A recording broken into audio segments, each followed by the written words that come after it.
Hi everyone, welcome back to NouTalks podcast. This is your host Nouhaila, and I'm super excited to be joined in this new episode by my friend Tamar Haddad, who's 24 years old from Palestine. Tamar is currently a student at California Lutheran University studying entrepreneurship in music, but that's not her only calling. She actually just launched her debut book, which is called The Future of Palestine, True Leaders Accept Diversity, which was published just in December 2020. I personally was very lucky to interview Tamar before launching her book, where she told me everything about growing up in Jerusalem, moving to the United States, all her beliefs and dreams. And even though I knew Tamar back in 2017, I've learned so much more about her during this interview. And I really hope you guys enjoy it, and I hope it would be as insightful to you as it was to me.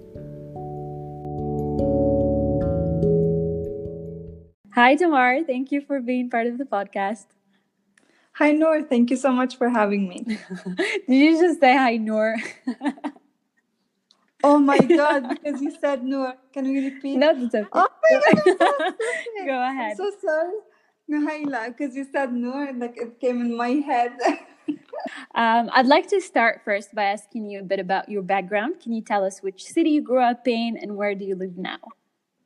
So I grew up in Jerusalem, Palestine, and in the past 2 years, I've been in the US as I've been studying, as you mentioned. And can you tell me a bit about Palestine as a country? I know it can be a very, very difficult country to imagine with everything we see in the media.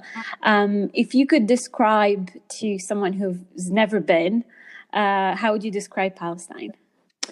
It's a very interesting place to live in. The nature is beautiful, but politically, it's really hard to grow up there. Some things that are inhumane become normal to you, which is very sad. And also, the media is not always true, and I just hate the stereotypical image that we're always given as Palestinians. And can you tell me about Jerusalem? Is that where you grew up?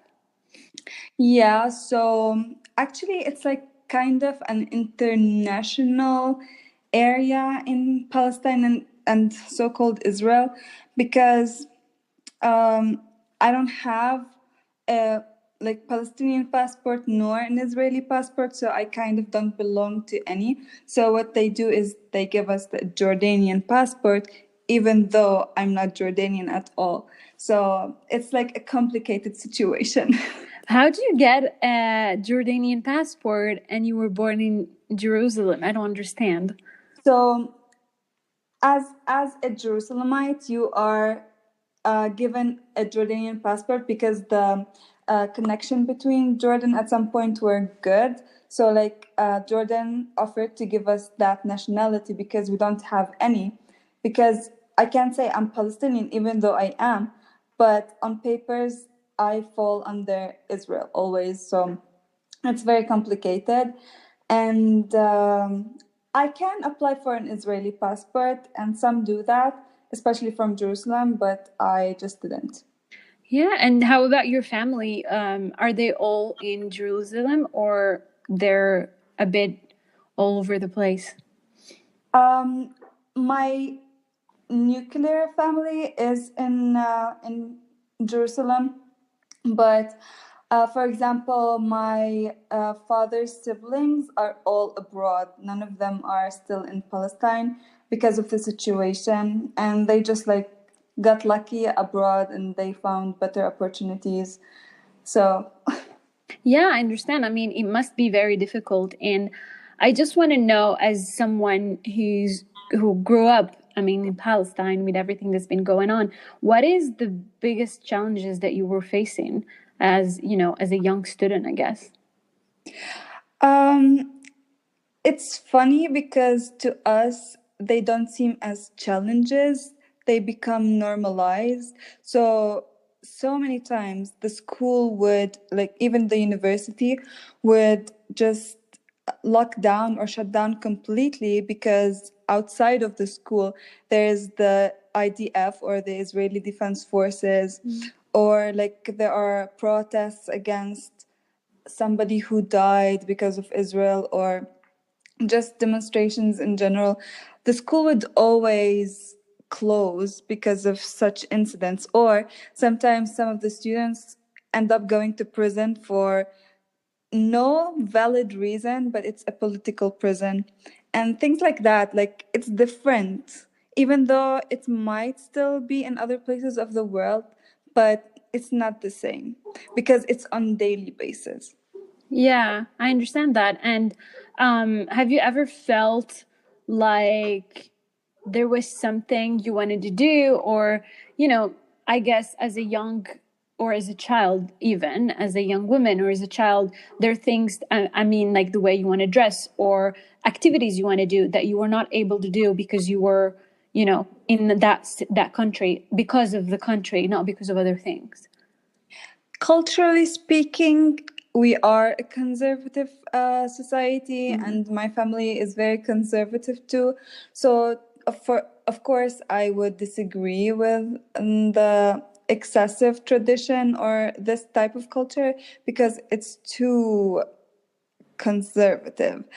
But I think part of the reason why I always find anything that will make me travel and experience the world is because of that. Like, I always need an escape from that. And other than the culture, there's always that political aspect too. Sometimes you just get fed up with it.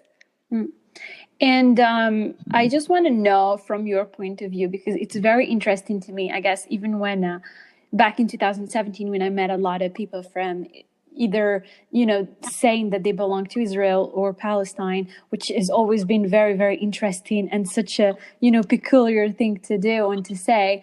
I just want to know, what is the biggest prejudice you think people know or the media says about Palestine that you feel is absolutely not true? Well, we are always accused of being anti-Semitic. That's the number one thing that comes to my mind, especially because Israel was formed on the basis of a religious argument. And even though it's kind of not valid now, still, some Palestinians are really bothered by the idea of the unfairness of the state of Israel. And because Israel was based on like a religious aspect, people always, like, we call Israelis the Jews, which in my book I actually point this out, and we should try to change the terms, either use the word Israelis or even Zionists if they were Zionists, only because the term really does make a difference. When Palestinians are shown to the world, one of the stereotypical images is actually being anti-Semitic, and it really bothers me. Growing up in Palestine and growing up in Jerusalem, which is, as you said, quite a international and very mixed city, did religion affect you or affected people around you, or was a huge part of your environment? Well, I grew up Christian, and I've interacted with Muslims on daily basis when I was going to school. So there was no problem with that. But I barely interacted with Jewish people in the Israeli parts because by their law, they are not allowed to be in. For example, I went to Bethlehem University, but by their law, they are not allowed to enter Bethlehem. So they make it seem like it's dangerous for them to enter. Oh. Yeah. So our interaction with Jews was really, or even Israelis, was very minimal. Like, the only time I would interact with someone would be at the stores, but I wouldn't, again, it's not about religion as much as it is about politics. So I really would not say, oh, our conflict is because of religion, because it never really was. It was political. And I don't understand, what is this law that, forbids people who are, I guess, Jews. Is that what you mean? They're not allowed to mix with the others? Yeah. So Israel put this huge banner right at the checkpoint to enter Bethlehem, and it says, "Be careful. It is not a safe space for you as for Israeli citizens." So Oh, they are not allowed to enter. But like, I personally can move around freely. However, my friends from the West Bank, they cannot also go to the Israeli parts because they would have to apply for a permit that allows them to enter. okay. So you basically, people have clusters, like different clusters in, the same country. So you're not allowed to really move and travel freely as you want. Oh, immobility is the biggest problem Palestinians face. There is no right of movement, to be honest, at all. And so basically, I know this sounds absolutely silly and unnecessary, but you guys, whenever you want to travel, for example, you'd never travel in your country. It's very hard for you to go see your families if they're elsewhere. Or what do you do usually? Do you just travel abroad? See, for me, again, because I am kind of more privileged because of my blue ID, which allows me to move freely more than others. It wasn't a big problem. However, for my West Banker friends, again, they would have to apply for something called tasrih, which is exactly like a form of a visa, and it's only given for a very valid reason. So if somebody is sick and they need like urgent care, that's a valid reason to allow them to go to Jerusalem, for example, or Tel Aviv or wherever. So, and also permits are given on holidays, especially like Muslim and Christian holidays, because Arabs, they really spend a lot of money during holidays, so it's better for the economy of Israel. So that's one of the reasons where they would actually give permits. But that doesn't make it easier to travel abroad for those who apply for permits because they have the green ID. So they would have to travel through Jordan because they can't travel from Tel Aviv. So what they do is that they go through 3 checkpoints for going to the airport: Palestinian, Israeli, and Jordanian. And I always flew from Tel Aviv, but with MEPI, they asked me if I could travel with my group, which was through Jordan. So I actually experienced what they've experienced, and honestly, it was horrible. The worst thing I've ever did in my life, because the bridge, which is the checkpoint between Jordan and Palestine, closes at very early. So I had to go early to the airport, wait 8 hours at the airport before even checking in. And it was on the outside only. And people usually just spend the night there in Jordan before their flight because the times are just like so horrible. Wow, that's a very big experience. And honestly, I personally do watch a lot of news. I mean, growing up and, here in Morocco, we are aware of the situation, just like, I guess, a lot of people in, the MENA region. And it's always been fascinating for me and enlightening, more like enlightening for me, to hear stories from, young people that lived there and grew up in, these countries. And so it's really, really interesting. And I just want to know why you chose to move to the United States. I mean, I understand you went to study, but my question precisely is more cultural. How was that for you? How was the transition from, going from Palestine to the United States like? I personally chose the US because I was in MEPI and I was at Georgetown University, East Coast, great experience. But then I wanted to do it again. It was very liberating in a way because, the culture is very restrictive in Palestine. So I always needed a change. And the US, I thought would be the best place, but everywhere has its own issues and problems. So even if some things bother us here, there are other things that bother Americans, for example.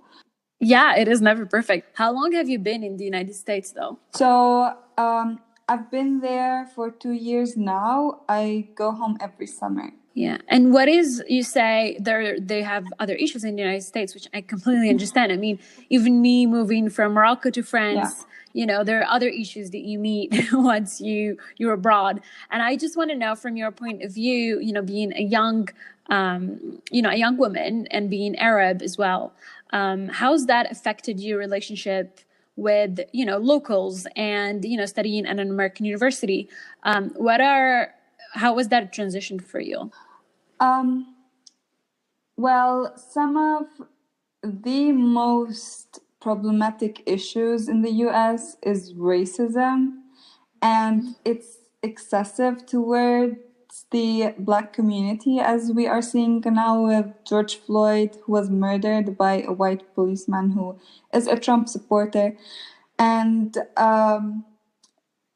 especially now after the coronavirus and the lockdown, people are just going crazy. It's not like they were never this crazy. First, we're seeing it on camera now, but second, it's just after all that repression, all that hatred comes out, and it was just so shocking to see. And but other than that, me personally, being an Arab, I don't really look that, like, I kind of can assimilate, and people can't tell what I really am. But it bothers me because now what I see on social media, white people are standing up for the Black community. But then when I'm with them and it's an all-white community, they say racist things without knowing that they're racist.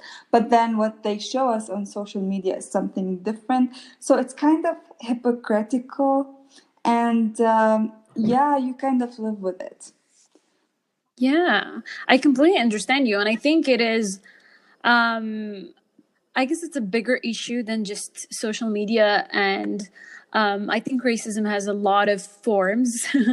And, sometimes it's things people say, sometimes it's things people do, or just the way they look at you sometimes. And you know what's going on. And I understand that. And I just want to know, since we're talking about racism and we're talking about everything's been going on, how do you think people, foreigners, for example, if they live abroad, regardless if they're, Arab or Hispanic or Asian or, whatever their race is, or their citizenship or nationality, what do you think we can do to kind of, I guess, limit or reduce this impact? How can we face it, according to you? I always ask myself this question, and I honestly try to do the least I can. Recently, I was talking to someone about just signing a petition to sue the murder of George Floyd.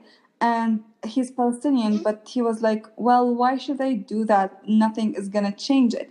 And I just told him, well, the smallest thing you do can make an impact.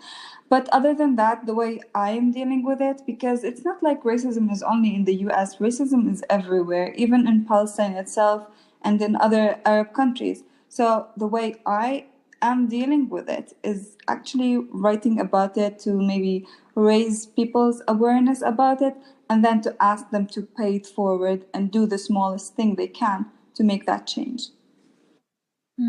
Yeah, that's really great. And I will get to your book very soon. But before, I want to understand a bit how you're dealing with the pandemic right now, because since we're talking about it and since we're still in lockdown, I don't know how things are in the US, but so Tamar, for people who are listening, just told me before we started that she went to visit her family in Jerusalem this summer, and she's stuck because of the COVID-19. So I just want to know, Tamar, how did the COVID pandemic change your life, or how did that affect it in a way or another? Because I'm part of the Palestinian community, and at the same time I see how and what is happening in the US, it was really interesting because um, studying online, I heard so many Palestinians complaining about the internet connection, about things like that. But then in the US, it was easier because, like, you wouldn't have Wi-Fi problems, and even if you did, it's not a big issue. And they studied the situation better than so many of the schools here as a student. Um, but still, people always compare themselves or their country to the US and how great it is. But honestly, there are so many corrupt things about it, and I wish people saw it and stopped comparing their countries to the US, because we can do better too, you know? No, I understand that. And a funny thing that's happening with the COVID-19 with Morocco, actually, which is my country, is they've been doing really great. I mean, I don't know if you've read on the news, but Morocco's been doing very great in handling the pandemic. And they went on lockdown very early. They've put policies very early to kind of limit the virus and everything. And they've been talking about them even internationally, and they've been helping other countries, which is something that people, I guess, never expect from Morocco to do, because it's a North African country, you know what I mean? And right now I see on the news France, who's always been, who's the colonizer, who was the colonizer of Morocco, who's always looked down on Morocco, now says that it's an example. So I think it's a very interesting point that you just talked about, that sometimes, even though we compare our countries to a lot of big economic powers like the United States or some European countries, I mean, there's so much that can happen in the world that you don't know how well they would do it. And I guess countries are exposed. The United States is exposed. A lot of leaders in Asia are exposed. A lot of leaders in Europe are exposed. So I completely agree with you that it's very hard and people should stop comparing. But it also raises the question that I want to ask you, which is, yes, it is not very healthy to always compare our countries to these big powers that also have a lot of issues, but it's also good in a way, because do you think, isn't it a good thing to look at people who've done good things? I mean, countries that, are economically stable or powerful, and they have more freedom of expression, for example, and more freedom in general, versus a lot of countries in the MENA region that are still oppressed. And and they're not very economically stable and politically unstable, etc., etc. What do you think about that? Do you think we should just be happy with what we have, instead of looking up to other countries? I don't think we should be happy with what we have, but here's the thing. So many are very happy with what they have. So, for example, Nouhaila, with what doesn't satisfy me and you and the circumstances we live in, other people are actually very happy with it because they are on the traditional stream. That's culture-wise, like, they're happy with it, so they don't want to change it. But then there's the other half or so who refuses it. So from my point of view, I would like to change the things that I see are unfair for anyone who is considered the other or minority or somebody who is different. Okay, I get you. And I think change does start eventually from oneself, right? Whatever you can do to change things is positive. And I see that you're doing it. You're writing a book about things that matter to you. And for example, I'm doing a podcast about things that matter to me. So I think it's really important, and you're absolutely right. And I want to go back to your background a bit, because, we've been chatting about a lot of other things, but we still didn't talk about you and your education. Can you walk me through, your educational background? I mean, what did you major in, and where are you now at your education? So at Bethlehem University, I've majored in English language and literature, minor translation. And after that, I was focusing all of my attention on translation, because that's what everybody told me is like the best for you. It gives you a lot of money and things like that. And I did and I hated it. It's just not for me at all. There's nothing productive coming out of it. Like, it can't really help people. It wasn't something that I wanted to do. So then I already applied to the US because I was and still am on a full ride.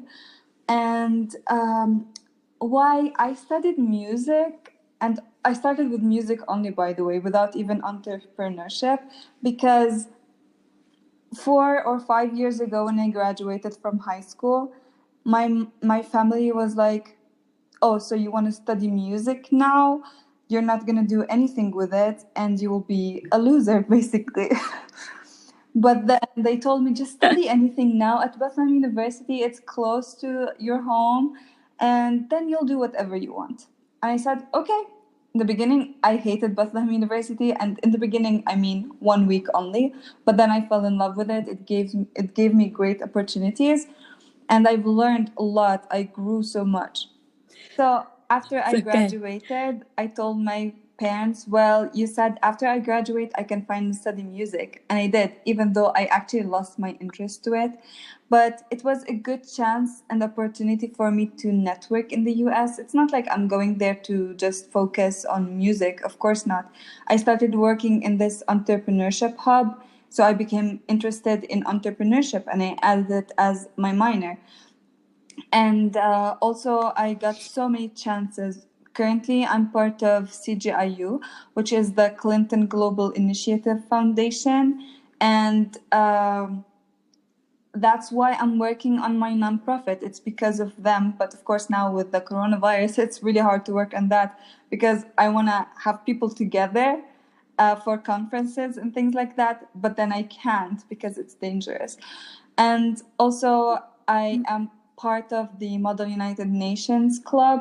I am currently the vice president, and we've been to like 2 Harvard conferences and USC conferences. It was honestly so much fun. And if I go on, the list doesn't end. But my point is, I'm not there to just study music, but use this time that I have to do all the things that I wanted to do here in Palestine, for example, and I couldn't because the resources are not as much as they are in the US, and even opportunities too. Yeah, I mean, that's really, really cool. And I'm quite intrigued. I understand that you did music because it was an opportunity, but I'm a bit interested in how you landed, how you got into the university, which is in California, that you study music in. And what do you study really in music school? I mean, in music university, I don't really get that. Can you tell me a bit more? It's not really an all art university, but here's the thing. I applied for the scholarship, which is a Lutheran scholarship because I'm Lutheran. And basically they told me just choose any university in the whole world that is Lutheran and we will like fund you completely. And of course I applied for so many universities, and California Lutheran University was honestly the first one to accept me, and I just went with it. And in music, what we do, because I'm a voice major, I sing a lot. You have to practice every day, which is something I don't think I have the time for. I always say, oh, I have more important things to do. I want to change the world. I want to do this and this and that. So it takes a lot of time, honestly. It's problematic.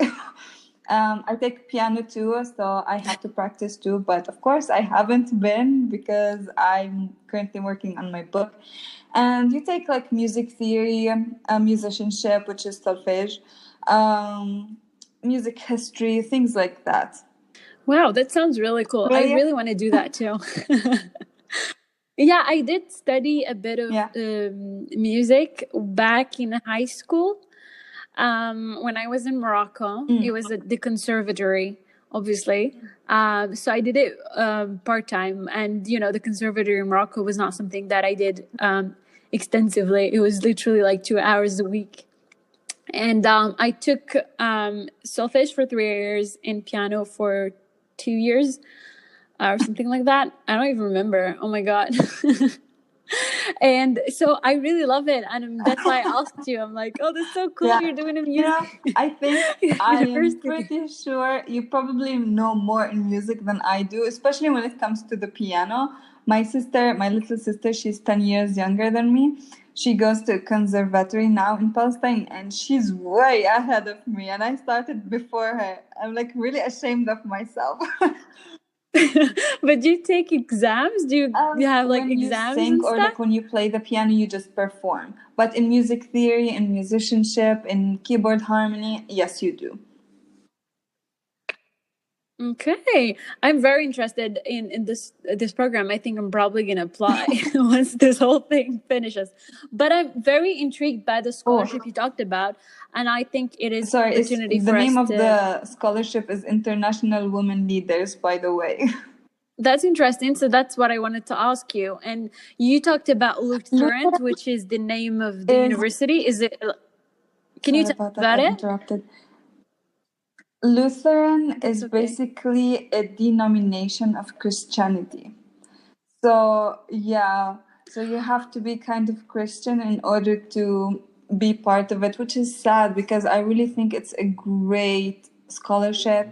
And we also do like annual conferences where we meet all the international women leaders with the head coordinators of the scholarship. So it's a really good opportunity. And they gave me the chance to actually go and represent their NGO at the UN headquarters. It was really cool.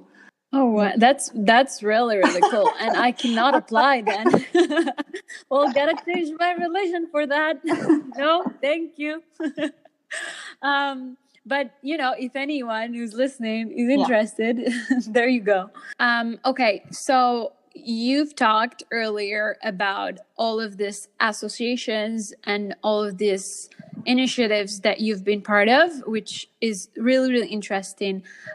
So I really want to know, though, if you've ever had a part-time job, whether it was when you were in Palestine or in It's the US. funny because when I was in Palestine, I actually never really worked. It was so hard to find a job. Unemployment rate is 30%, and it's probably gonna exceed now after the coronavirus. So it was really hard to actually find a job. But I did so much voluntary work, environmental things. I did translation and similar stuff, a lot of like just volunteering, but never really worked. And the only time I actually got paid was when I was studying abroad as a student at Bethlehem University. And I was in Korea and they paid us to just talk about our countries. That was kind of like another program that helped you actually get some money. But other than that, the only chance that I got to work was only in the US as a student on campus. And I have two jobs. One is related to entrepreneurship, so I'm their content writer right now. And the other one is I started as a front desk, but you do so many things like data management and stuff like that. But what I last did was coordinating for events at the school. And it was so cool because I was like so excited about it. We were working on it, and then COVID-19 happened. So there wasn't even a graduation to do and create and organize. So it was sad. But yeah, I do have two part-time jobs right now, or used to. Okay. Or used to, because now, What's that? coronavirus. Yeah, now you're on lockdown. And, I didn't have graduation either. Normally, I was supposed to graduate this year in March. I mean, I graduated in March, but the ceremonies were supposed to be the summer. And, it was supposed to be this Saturday, actually. I know, I'm It's so sorry. sad. Yeah, I'm going to do a virtual graduation probably. But it's really interesting that you said when you were in Palestine, you were not able to have a part-time job, and it's not something you did because you volunteered more, which is something I also had done in Morocco. I mean, volunteering is more popular, I guess, amongst youth than having a part-time job. And I don't know, I discussed this with a bunch of people, and I don't know if it's a Middle Eastern, North African thing, but having a part-time job as a young student is not very popular, and people don't go for it because whether it's like a taboo thing, something that a lot of youth and their families do not agree with. I mean, if you go to look for a job, it's shuma, it's I don't know, it's like, it's, how am I going to say that? People wouldn't go for just small jobs as students. They wouldn't waiter, they wouldn't do, you know, assistants or hosts, etc., unless it's in a certain context that's I acceptable completely by agree, society. and I've actually noticed that, like, when I was in the US, people would say, "Oh, I want to have this part-time job." And even me, I look at them like, "Why do you want to work at a restaurant when you can work in school, when you can actually have a decent job that can actually get you somewhere?" And that is my point. But like, actually you make way more money working at a restaurant if you're looking for the money, whereas for me, I was only looking for an experience for my CV. But it just after being in the US, it kind of shocked me, like, oh, thinking about it, it is kind of a taboo to work in restaurants or just do these small part-time jobs. But when you ask me, even when you ask me about part-time jobs, I didn't think of something like that. Like, I wouldn't even think about it, which is sad. It is, and it's kind of unfortunate that a lot of youth don't do it, even though it's very operational and like technical jobs. I mean, that's not necessarily something you put on a CV, but you learn other things. I mean, you learn soft skills. You learn how to communicate, how to organize your time, how to talk to people, how to, to grow up, basically, even if it's small jobs. And I personally never have a part-time job back in Morocco. And, I did have my startup. So I was an entrepreneur, which is kind of filled all my time, which I kind of consider as a, part-time job, right? And it taught me so much. And I'm like, people should do more things like that. And entrepreneurship is more acceptable by society, even though it's hard and challenging. But people don't go and do part-time jobs. And I always encourage everybody I talk to, I'm like, even though you can tutor, I mean, you can give classes to people. And a lot of people are starting to do it, which is really, really great. However, you talked about a lot about volunteering, and it's really, really cool. And I was going to ask you if you've ever volunteered. We're part of associations, but no need. However, I would like to know, though, what was your most important or valuable volunteering experience until now? Most valuable one was probably, it's just something, the first thing that comes to my head, actually, and that's what I'm gonna say because it first came to my head, was working at the food bank with my fellow Georgetowners as part of a MEPI, because it was so interesting.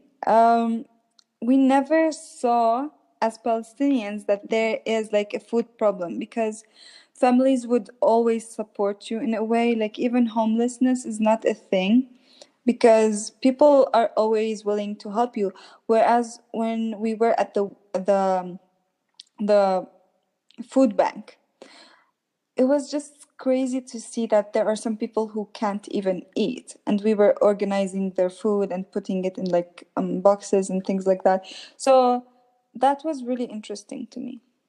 So if I understand this correctly, for people who don't get what the food banks is, it was in the United States, right?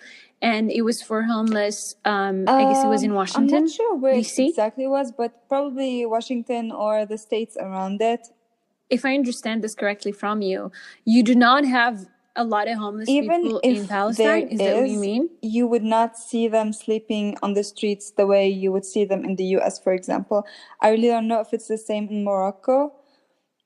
I don't know. I think in Morocco, yes, we do have a lot of homeless people. I'm not gonna lie. There is a lot of, there's a huge social class of people that live in poverty. And I do see a lot of homeless, I mean, in a lot of cities in Morocco, which is very common. But I think, and I understand your point when you say that people help each other out. I mean, even my family, for example, or a lot of people around me in my environment that are privileged, they always, give food to people whenever they can, either at mosques, either at, for associations, etc. So I think maybe, I don't know if that's what you meant, but for me, there's like a huge community. Like, people are very generous. They want to help. They're always there to help, regardless of the circumstances, even though, imagine in their, I guess, city, or in their, I guess, how am I going to say, environment, there's no one who's homeless. They're gonna look for someone who's homeless to help them. I think maybe that's the spirit that we see in a lot of And I North agree, African, Middle Eastern but countries. I'm not saying also that there isn't poverty, because there is poverty, there definitely is. But just the idea of somebody sleeping on the street is considered not very accepted. So it's really not accepted. And that's why you don't see them. But that doesn't mean that there are people who are struggling, because there definitely is. Yeah. And do you think if you have other opportunities to volunteer at, I guess, food banks that help people, I Yeah. mean, would you do that in the United States again? Did you Even go if I after did the volunteer, NEPI it program? wasn't at food banks. And because of my schedule that is Okay. very, very busy, like I had 2 part-time jobs, full-time student, working on my NGO, writing my book, all at the same time, and also social life, it was just not something I could afford at that stage, because I feel like, yes, I did some voluntary work before, and I'm willing to do more in the future, but right now it's like that stage where you should work really, really hard in order to get what you want. Yeah. I completely agree. And I just wanted to ask you though, since we've been talking about a lot of volunteering, and I mean, people understand from our discussion it's really important to volunteer. And I want to know, why is that important to volunteer? For people who were listening to us and that don't volunteer, or they've never done, or did it once and never do it again. I just want to know, what would you say to those people? Why volunteering I is don't know important at if this age? everyone is interested, and not everyone is interested in actually making a change in their community. But I think it's a great thing, especially when you do something yourself and you see the effect after it. Like, it's just a great feeling to be able to help. But for people who want to grow in the future, yes, it's something that is really good on their CV if they don't have any work experience, but it's also something that will make them grow. Like, I would look at somebody, if I'm an employer and somebody did volunteering, I would honestly respect them more, because they have gone out there and they actually did something. That's very true.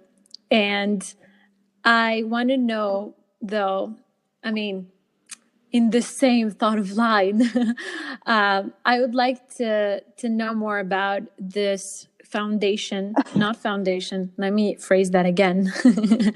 Uh, since we're talking about all NGOs and how important it is, which I completely agree with you in, you've decided, I guess, this year or a few years ago to start your own NGO, or your non-profit that's called Yalla. So the idea Can you tell me started about it? with CGIU, the Clinton Global Initiative University. And the reason why my entrepreneurship professor nominated me for this position is because I talked about uh, an NGO that I would love to create. Just one time in class, I told him, "Oh, I wish, like, if I could do something in this world. I want to create this organization that helps develop leadership for Palestine. That's why they need it. That's what we can do, and these are the people who can help." And then literally the next day he came to me and told me, "Well, I'm just giving you your chance, so work on it." And Yeah, I That's know. straight out I of a couldn't believe movie. it, but now honestly, I am so sad because what I want to do is have this huge group of people or Palestinians in the same space, to have leadership training, to give them some classes on topics that we don't really discuss, that helps them accept diversity. And then I want them to create their own small projects that help make a change in the future. But again, I cannot risk having them in the same space because of the coronavirus. So I might do it online or probably just wait and apply it for next year. And also, another main issue is now it's almost Mm. impossible to raise funds for nonprofits because all the money goes to the COVID-19, and I completely agree with that, honestly. Right now, there are more important things, but uh, lives, basically, that doesn't mean we should stop what we're doing. We will, but give it some time. Yeah, that's a great initiative. And it's very empowering, I guess, for the youth to always have these kind of programs. And I think it's a very good cause for Palestine and for youth in Palestine. And I just want to understand a bit, how did the Clinton initiative help you in So this basically, it's project? like MEPI. And for those who don't know what MEPI is, they train us to create our community engagement plan. But this program calls it something else, commitment to action. And each week, or sorry, each month, we have to submit a homework on our plan. Like, what are we going to do in the first month? What are we going to do in the second, third, fourth, fifth month? And then we were supposed to go to Scotland, but of course we didn't. And they were supposed to help us maybe fund our projects, or just we were going to see Bill Clinton actually and have this conference, but it was all virtual now. And yeah, we have a mentor too. Each person has a mentor, and we're part of a group, online group. And they did help, but honestly, it's just not the same when you're interacting with these people. Like, the impact MEPI had on me was way bigger than CGIU. Mm. I guess because it was Probably. your first your first experience before. Yeah, I completely get you. I mean, it had an impact on me too. I mean, we're talking. I got to meet you, and I got to meet so many people from the MENA region.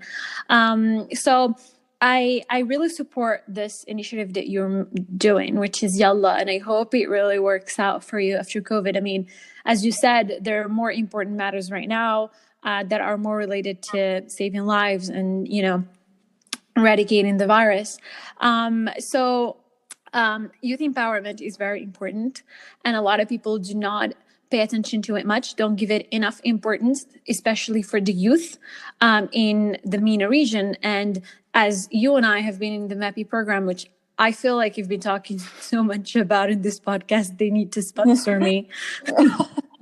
I really, really think that it's very important to be part of initiatives like that. And you wanting to create a nonprofit that encourages youth in Palestine to, be leaders in their community is really, really important. So I really hope this all works out after the pandemic, and I'm going to look out for that.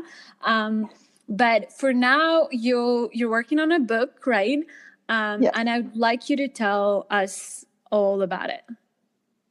So somebody connected with me on LinkedIn and asked me if I was interested in writing a book as part of Book Creators, which is a program where students or people in general with all ages meet once a week online on Zoom.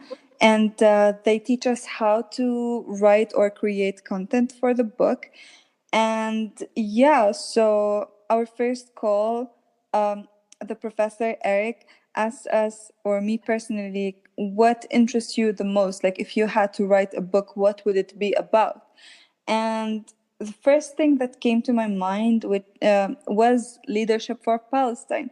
But then when I wanted to put it in a book, it came into first accepting diversity, which is part of leadership to me. Like, that's how I view it. There are so many aspects to it. But then they told us, like, you can write the second book, and the second, for example, topic can be, how to make a change, you know? But the first book for me is mainly about accepting diversity in Palestine, as part of how to become a leader. And it talks about accepting women, LGBTQ plus community, not being racist, classes, and even religion. So it discusses these topics, and these are mainly directed for Palestinians. But there's a part in the beginning of the book that talks about the history of Palestine for non-Palestinian or non-Arab readers. Wow, that's very interesting. I'm going to be the first person to read your book. And it's very, I guess it would be a very rich book in information, history, and insight, I guess, from someone who's grew up in Palestine and now is abroad and traveled so much. I have a question about the technicalities of you writing this book, because I think it's very interesting for someone so young to, write a whole full-on, nonfiction, right, about an issue that's very important. So can you tell me more about this program? Do they fund you? Do they have an edition house? How is it really going to happen? So basically, you pay $200 in the beginning, but the money goes to your editors. And the way we publish the book is by selling copies in the beginning. And when you sell them, your book would not actually be completely done. So you're selling them drafts. But here's the trick. Eventually, they will get your whole book. But when you sell it as a draft, you get the money to publish the book. So we need to raise about $4,000 to $10,000 from the first draft we sell, and the people who buy this book would be like on the cover of the book, because they are basically your beta readers who supported you and made this book come true. Oh, wow. So basically people pre-order your book before. Yes, pre-order, that's the word. I get you. That's really exciting to write a book. I mean, it's such a great experience. I mean, for you, it's a new journey to, submit books and decide when to launch it. And how did you decide, though, on launching it in December 2020? Because I started in December of this year, it will be published of December of the next year. So the students before us, we are spring 2020. Then there are people summer 2020. There are people fall 2020. So this professor has been doing it for 5 years now. So many hundreds of students, and it's funny because you meet these people everywhere. One time I was watching this person as part of another program I'm part of called Ambition in Motion, and she was literally talking about how she wrote her book, and she was part of the same program. So it was so interesting to me. And literally my international mentor, I saw her posting about her book, and she asked me first, when I made the first post about my book, because we have to announce it,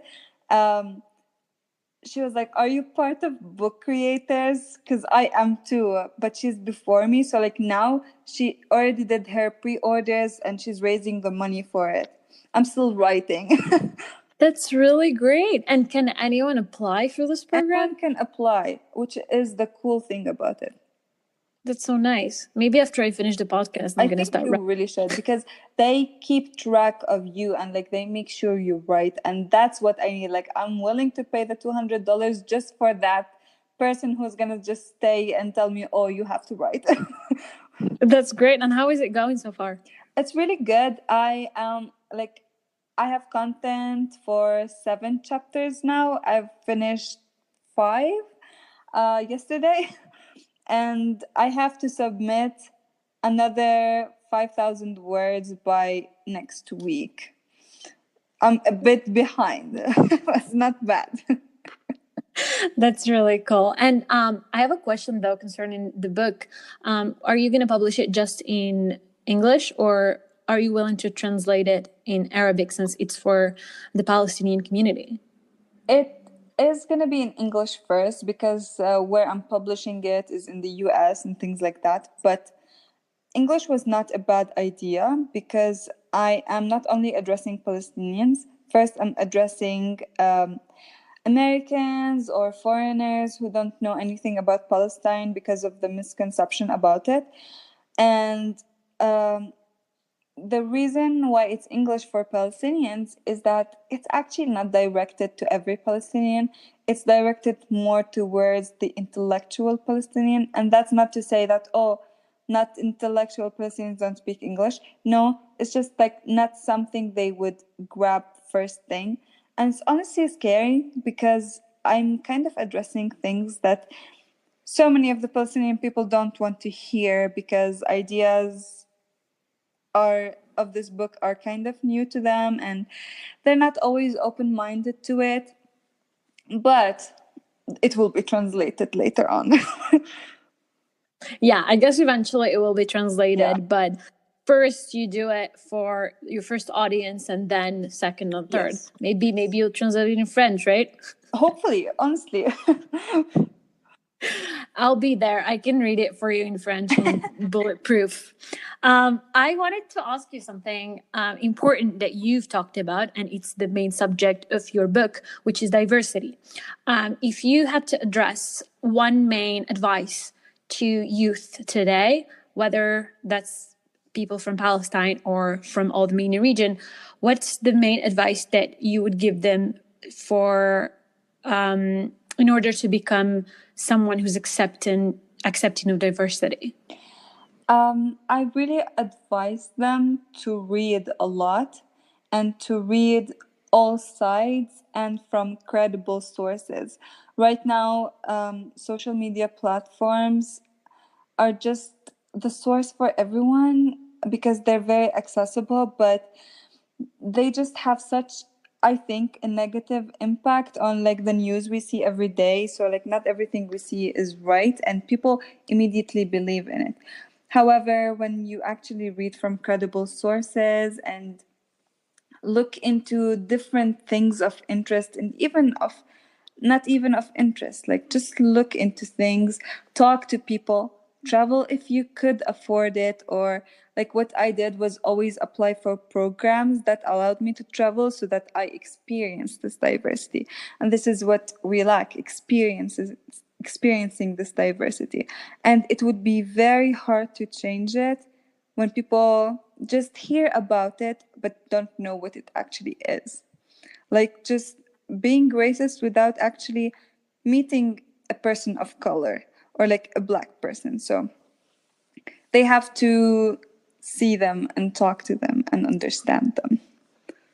Yeah, I think it takes a lot of, I guess it takes a lot of education and awareness to be accepting of other people. And it does come from reading actual credible resources and traveling, etc. So I really hope that things change in the future, and I think initiatives like yours will be will contribute in making this positive impact. I want to jump into one of my last questions in this podcast, which is a bit about the MENA region community, which is something that I'm trying to do, which is connect people and youth from the MENA region in this podcast so they know more about each other in the same context of diversity, right? And I want to know if you have a lot of friends from other countries besides, I guess, Palestine, or when did you start opening up to other countries? The first time I started opening up to other countries was when I was in the 9th grade. I was part of this German program. It was like an exchange student program where they sent us out to Germany with so many international students. And see, that was my actual first experience. It wasn't Meppy. That's why I said, too bad. yeah. They're not going to sponsor me now, Tamar. You shouldn't have said that.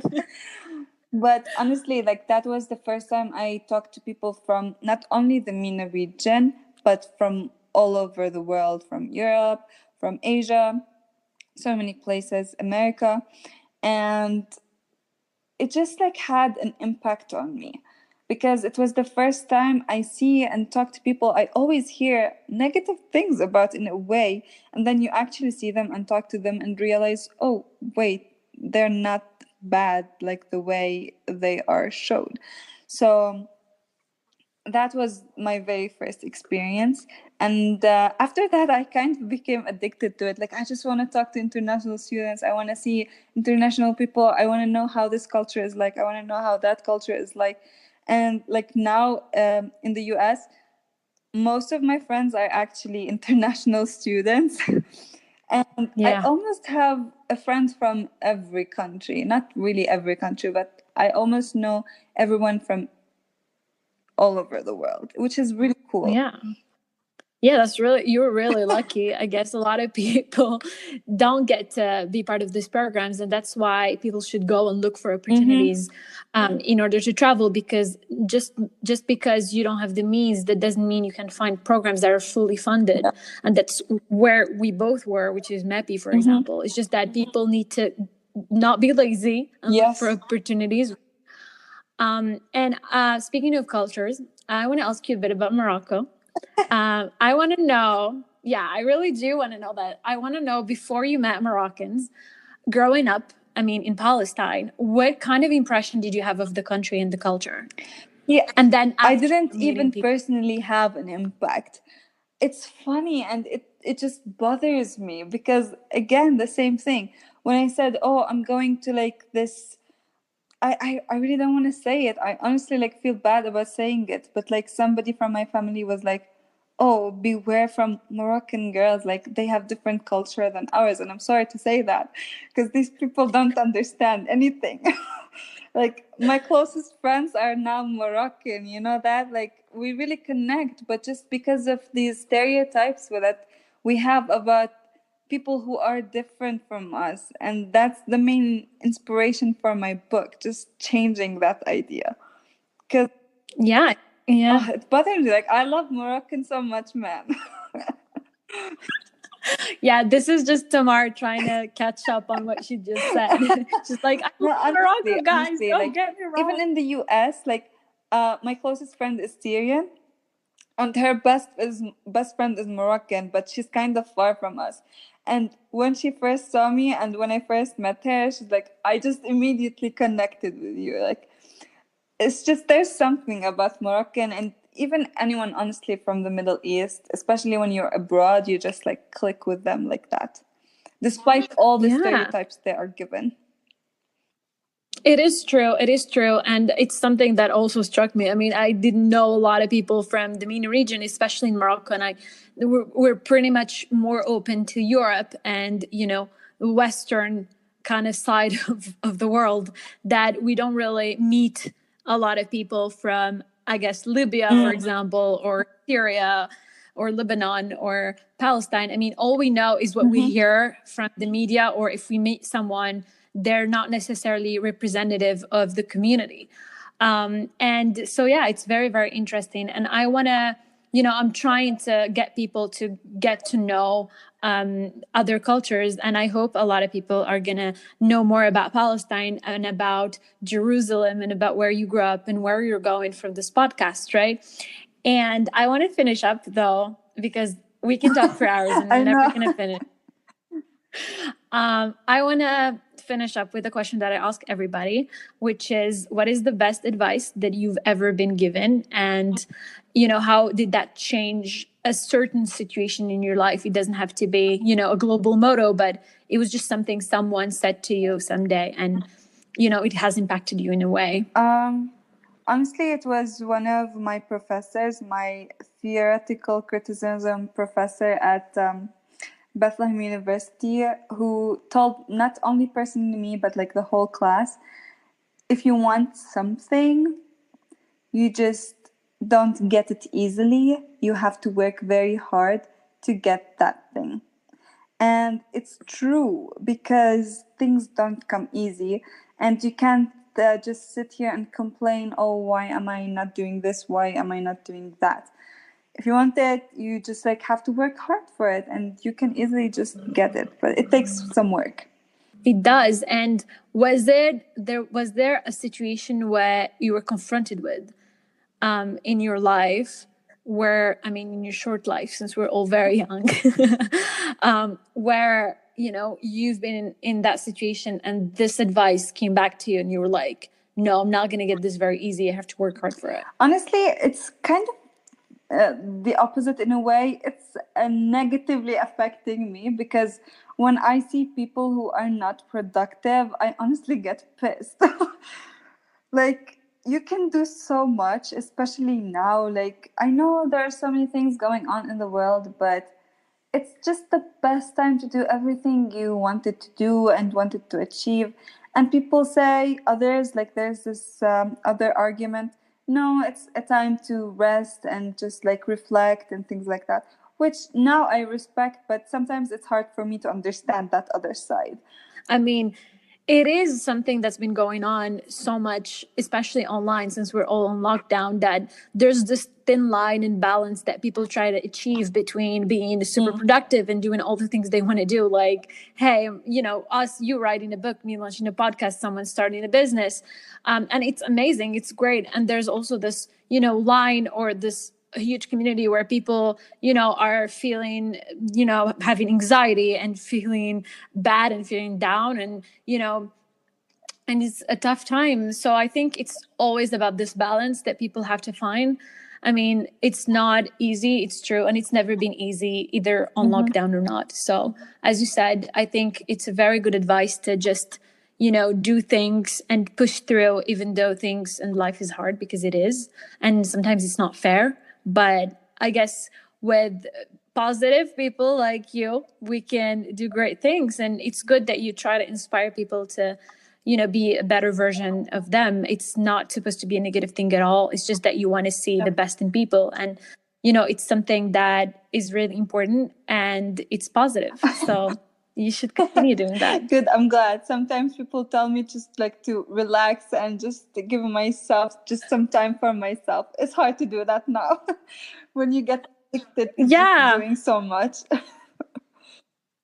Believe me, I completely relate, and I get that a lot. But it's just, you know, the way everybody's function, you know, people function differently, and you know, when you have to take a break, you'll know and you'll do it. And it's all about the balance. So we're all trying to figure out this balance together.